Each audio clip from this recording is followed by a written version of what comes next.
Let's start off today with a non-homogeneous system of linear equations.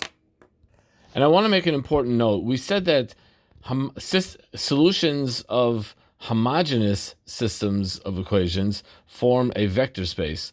Well, for sure, systems of non-homogeneous do not form a vector space. And that is because the zero vector is not part of the solution set. Get it? In other words, if x equals 0, y equals 0, z equals 0, and w equals 0, that will not be a solution to this non-homogeneous system in front of us, or any non-homogeneous system. But I'm going to solve this by turning it into an augmented matrix, doing a whole bunch of matrix operations, and getting down on the bottom to this matrix down here.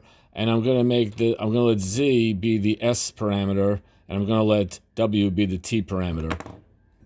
And this bottom matrix here corresponds to this system of equations. You get it?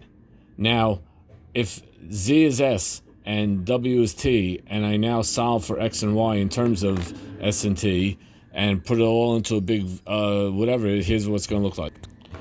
The vector s, which is the solution set, is going to be of the form 5 plus 2s minus t, because if I solve for x in terms of z and w, which now become s and t, this is what x is. This is what y is. Well, z we know is just s, and w we know is just t. Anyway, I can separate this out into this. So x, my general solution, is equal to this one single matrix plus these two guys here, and this should look eerily similar. This should look eerily similar to something we've seen a lot before. It should look eerily similar to, actually, you tell me, pause the video and figure it out. Well, this structure that x is equal to x, a particular solution, plus the general homogeneous solution, or any solution, that's eerily similar to, from differential equations, y is equal to yp plus yc, where yp is a particular solution and yc is the general corresponding homogeneous solution. What this means in real terms is that if I take the original equations and I plug in the solution 5, negative 7, 0, 0, I get 5 equals 5, 8 equals 8, and negative 9 equals negative 9.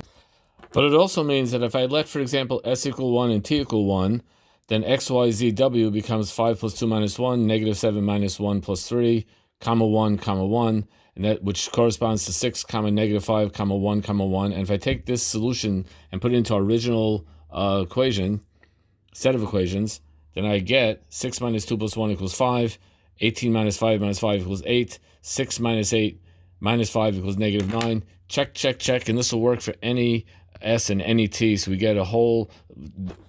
We now can generate all the solutions of this simultaneous set of differential equations. Yay!